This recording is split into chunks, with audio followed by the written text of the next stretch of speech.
Hello dear students, once again welcome back to our channel Gyan lab NCERT. आज मैं आपको कुछ एग्जाम कोड्स के बारे में क्लैरिटी बताना चाहूंगी। सबसे पहले तो मैं आपको ये बोल दूं कि आपके नीट 2022 का रजिस्ट्रेशन स्टार्ट हो चुका है। 6 अप्रैल को ये रजिस्ट्रेशन स्टार्ट हुआ है। 6 मई तक इसका डेट दिया गया है, यानी आपके पास 1 महीने का टाइम है रजिस्ट्रेशन करने के लिए।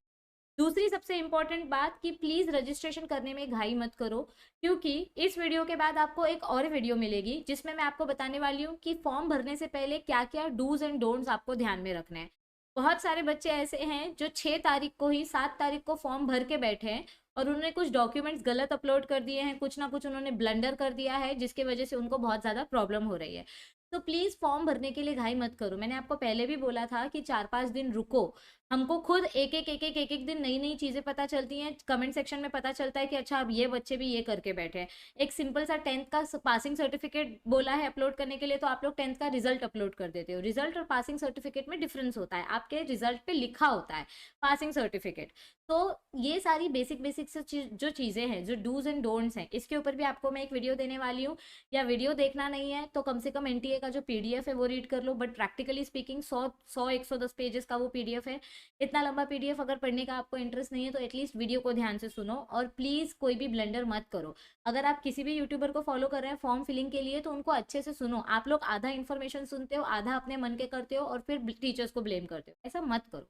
तो अभी मैं आपको बताने वाली हूँ, this video specifically based upon exam codes, कि कौन सा बच्चा कौन सा कोड देगा, कौन सा कोड भरेगा। यानी अगर आप फ्रेशर हो तो आपके लिए क्या कोड है, अगर आप रिपीटर हो तो क्या कोड है, अगर आप दूसरे स्टेट के स्टूडेंट हो तो आपके लिए क्या कोड है, अगर आपका बीएससी पास हो गया है तो आपके लिए क्या कोड है। प्लीज़ इस वीडियो को एंड तक देखना।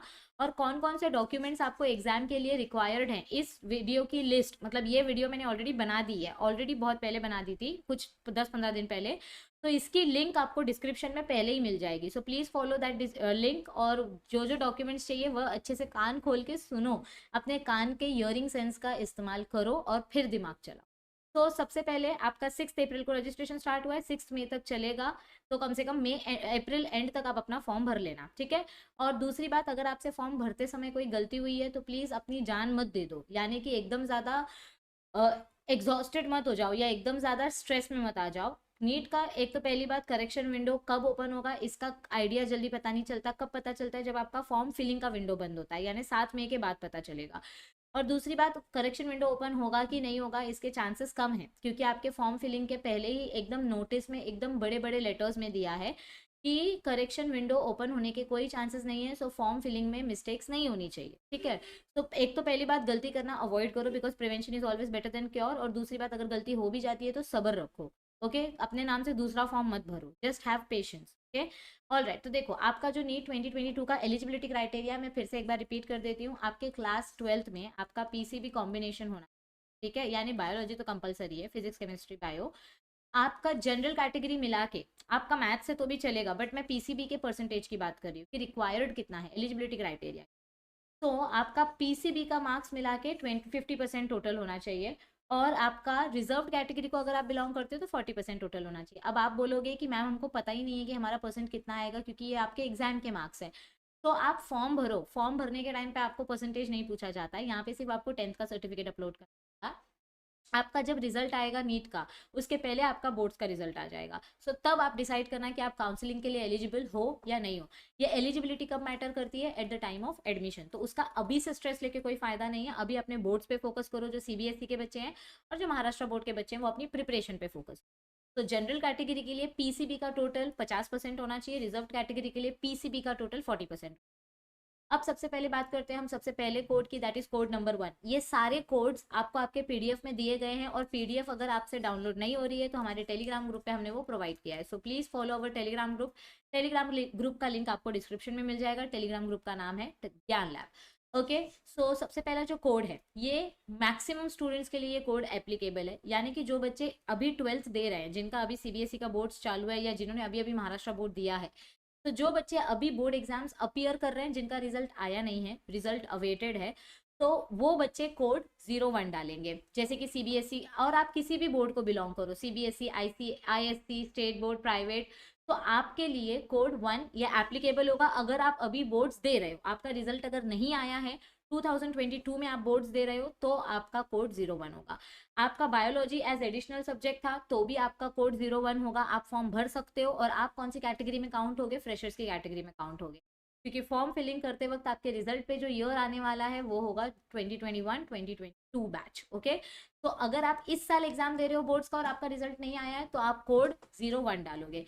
कोड 02 की बात करते हैं। कोड 02 कौन से बच्चों के लिए? जिनका गैप हो चुका है, जो 12 पास्ट हैं, चाहे उन्होंने 2017 में किया हो, 18 में किया हो, 19 में किया हो, 20 में किया हो, कभी भी किया हो। या मैं अगर अपनी बात करूं, मैंने 2012 में 12th पास की थी, तो मैं आ जाऊंगी ड्रॉपर्स की कैटेगरी में। आप कंप्लीट ड्रॉपर हो या पार्शियल ड्रॉपर हो। पार्शियल ड्रॉपर क्या होता है मैम?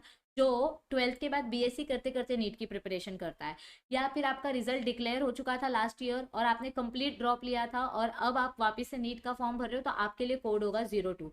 तो ये भी किसी भी बोर्ड के बच्चे भर सकते हैं। ओके, आपका बायोलॉजी एज एडिशनल सब्जेक्ट होना चाहिए, ये पीडीएफ में दिया हुआ है आपको साफ साफ। और दूसरी बात, समझो आपने अपना 12th के बाद स्ट्रीम टोटली चेंज कर दिया, आप बीए, बीबीए, बीटेक, इंजीनियरिंग किसी दूसरी फील्ड में घुस गए, लेकिन अब आपको नीट का फॉर्म भरना है, तो उसके लिए भी आपका कोड होगा 02।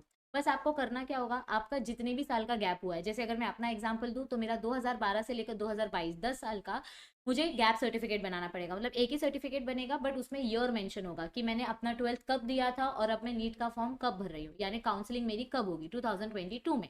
तो उसका आपको एक गैप सर्टिफिकेट बनाना पड़ेगा, जो आपको नॉर्मल आपके तहसील यानी डिस्ट्रिक्ट ऑफिस में मिल जाएगा, या कोई भी लोकल लॉयर आपको ये बना के।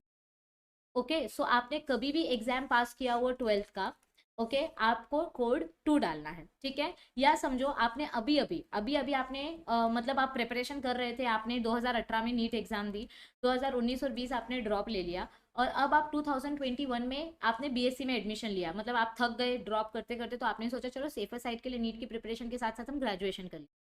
तो आपने अभी अभी 2021 में एडमिशन लिया था और ये आपका फर्स्ट ईयर चल रहा है, या आपका अभी जस्ट सेकेंड ईयर स्टार्ट हुआ है। तो अगर आप बीएससी, बीए, कोई भी पर्टिकुलर कोर्स नॉन साइंस या साइंस कोर्स कर रहे थे, तो उधर पे भी आपका कोड क्या आएगा? 02। अगर आप इन BSc in aviation, product designing, textile engineering, किसी भी टेक्निकल फील्ड में काम कर रहे थे जहां बायोलॉजी नहीं था, तो भी आपका कोड आएगा 02। यानी किसी भी ड्रॉपर कैटेगरी के लिए कोड आएगा 02।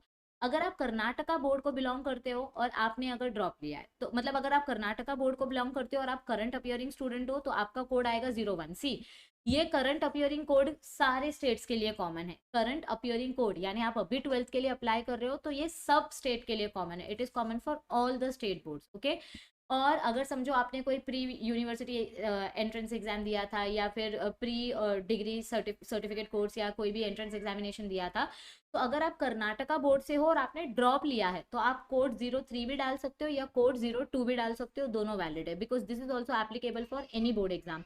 तो कोड 02 ये किसी भी स्टेट के ड्रॉपर के लिए है। कोड 03 ये सिर्फ कर्नाटका बोर्ड के ड्रॉपर के लिए है। जो कर्नाटका बोर्ड से रेगुलर एग्जाम दे रहा है, they have to fill code 1। कोई भी बच्चा जो इस साल बोर्ड एग्जाम दे रहा है, आपको एक ही चीज याद रखनी है, कोड 1। जो ड्रॉपर बच्चा, आपको एक ही चीज याद रखनी है, कोड 2। जिन बच्चों का जो फर्स्ट ईयर बीएससी में है, ओके, जो फर्स्ट ईयर बीएससी में है और जिनका बायोलॉजी सब्जेक्ट है ही नहीं, केमिस्ट्री सब्जेक्ट है ही नहीं, ओके, कोई दूसरे ही सब्जेक्ट में आप बीएससी कर रहे हो, तो भी आपका कोड होगा 02। हाँ, अब इधर पे कोड 4 क्या आता है? समझो आप ऑलरेडी किसी प्री मेडिकल एग्जामिनेशन या प्री प्रोफेशनल कोर्स में ज्वाइन हो चुके हो, ठीक है, ये तो दूसरा है, this is for foreign country students, मतलब ये आपके लिए नहीं आएगा। जो बाहर जाते हैं बच्चे मेडिकल करने के लिए, फिर वो आते हैं, तो उनके लिए ये एंट्रेंस एग्जाम होता है। बट मैं आपको आपके एग्जाम के बारे में बता देती हूँ कि समझो आप अगर ऑलरेडी किसी पर्टिकुलर मेडिकल कोर्स में एनरोल कर चुके हो, BAMS, BHMS या बी फार्मा नर्सिंग, और अब आपको अपने वापिस से नीट एग्जाम देना है ताकि आप MBBS के लिए एम कर सको, तो आप नीट फॉर्म भर सकते हो। आपको वहां पर कोड डालना होगा 04, क्योंकि आप ऑलरेडी एक मेडिकल स्टूडेंट हो। ओके, आप ऑलरेडी एक मेडिकल फील्ड में हो, आपको नीट का फॉर्म फिर से भरना है, तो आपके लिए कोड होगा 04। अगर आप ड्रॉपर हो तो 02, अगर आप फ्रेशर हो तो 01, अगर आप कर्नाटका बोर्ड के ड्रॉपर हो तो 03 या 02 दोनों चलेगा, अगर आप ऑलरेडी किसी मेडिकल कोर्स में हो तो 04। और कोड 5 किसके लिए आएगा? जो बच्चे अभी फर्स्ट ईयर बीएससी में हैं, ओके, जो अभी फर्स्ट ईयर बीएससी में है लेकिन उन्होंने बायोलॉजी रिलेटेड सब्जेक्ट है, यानी फिजिक्स, केमिस्ट्री या बायो, इन दोनों में से कोई भी दो कॉम्बिनेशन वाला सब्जेक्ट अगर आप फॉलो कर रहे हैं, तो आपका कोड आएगा 05।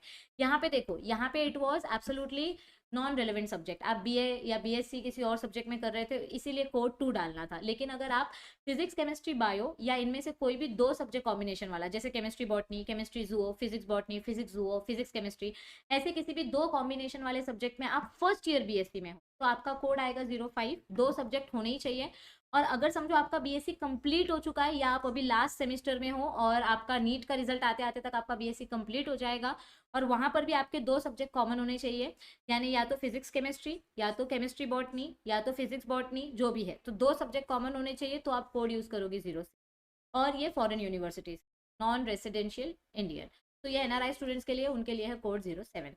तो आई होप कि आपके दिमाग की सारी बत्ती जल गई होगी, डाउट्स क्लियर हो गए होंगे। मैं एक बार फिर से बोल देती हूँ कि फॉर्म भरते वक्त आपको क्या क्या डॉक्यूमेंट्स रखना है रेडी, इसकी लिस्ट आपको टेलीग्राम ग्रुप पे भी मिल जाएगी वीडियो, और आपको नीचे डिस्क्रिप्शन में लिंक भी दी गई है, तो इसकी वीडियो आपको लिंक में मिलेगी, प्लीज़ लिंक चेक करो। टेलीग्राम ग्रुप का लिंक भी आपको डिस्क्रिप्शन में मिलेगा, प्लीज़ डिस्क्रिप्शन चेक करो।